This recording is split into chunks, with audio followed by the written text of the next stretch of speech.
Welcome to Mountain Strong. Today we are at the Alaska Wildlife Conservation Center, which is about 45 minutes south of Anchorage in a place called Portage along the Seward Highway. A beautiful place to be able to observe 360 mountains and also some of the wildlife here in the state of Alaska.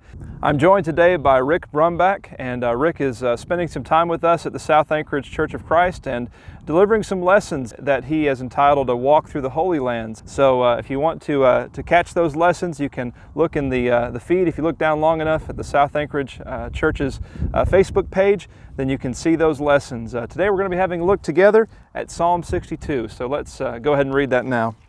For God alone my soul waits in silence. From Him comes my salvation. He alone is my rock and my salvation, my fortress. I shall not be greatly shaken. How long will all of you attack a man to batter him, like a leaning wall, a tottering fence? They only plan to thrust him down from his high position. They take pleasure in falsehood. They bless with their mouths, but inwardly they curse.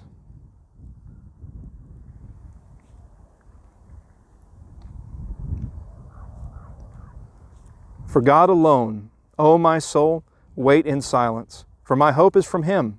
He only is my rock and my salvation, my fortress, I shall not be shaken. On God rests my salvation and my glory. My mighty rock, my refuge, is God. Trust in Him at all times, O people. Pour out your heart before Him. God is a refuge for us.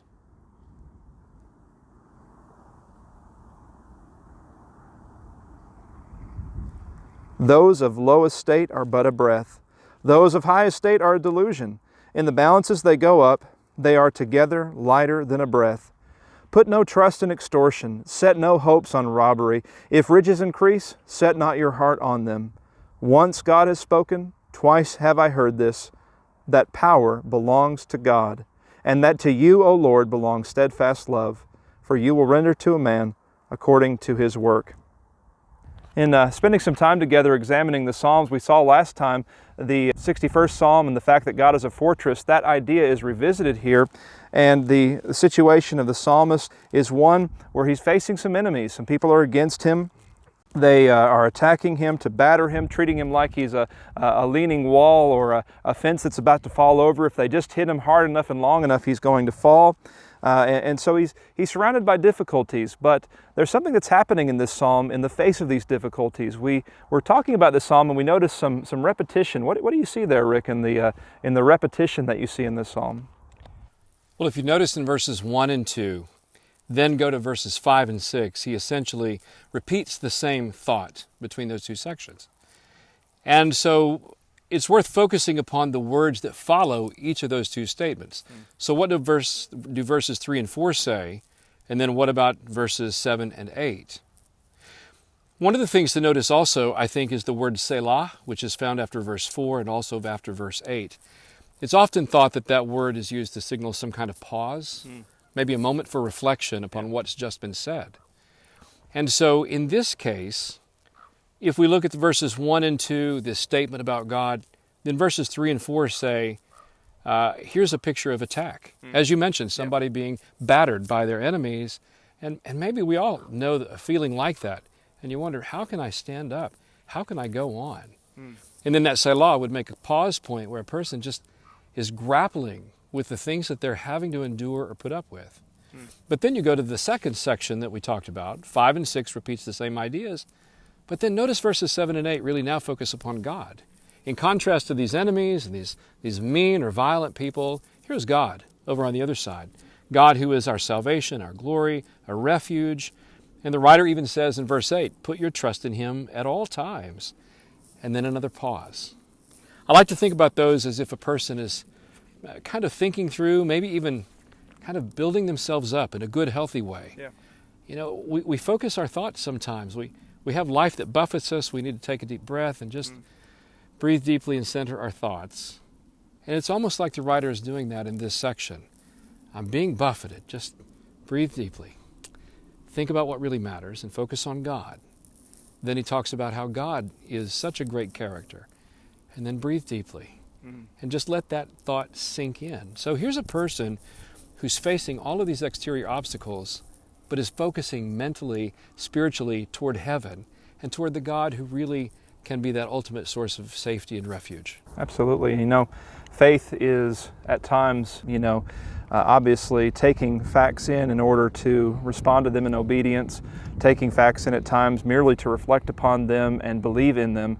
Sometimes it's about taking facts in and thinking about the implications of those facts as they relate to other things. And you see the idea of God as a fortress kind of being the bouncing point. And I like what you were saying when we were talking about this before, that you have the reality that God is a fortress, but wait, I'm being attacked.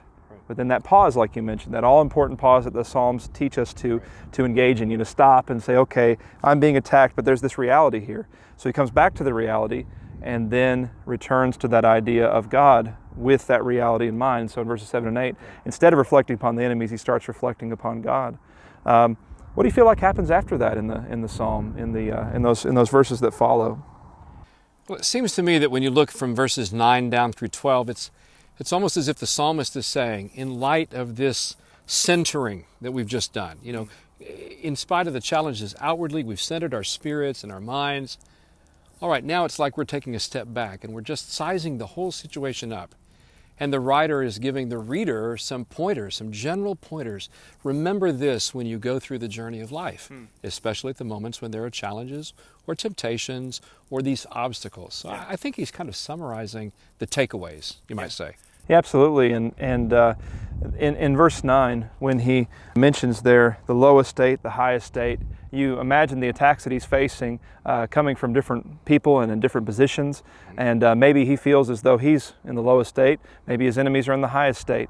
But as it relates to all of these things that he's facing, his enemies, the moment that he's going through, it just reflects on so little in the grand scheme of things. And the pause really allows you to see that.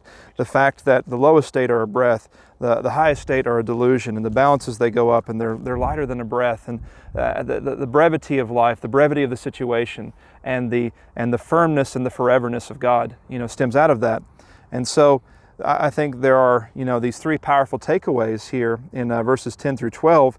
The idea that whether it's through activity or reactivity, we would not allow ourselves to focus on the fleshly or the physical, as our enemies so often do, not to seek out wealth through extortion or robbery, but also if riches come into our lives, to not focus our heart too much on those things, but instead to focus on the fact that power doesn't belong to riches but to God, and that God is a God who extends His power forever, and that as He does so, He extends His steadfast love.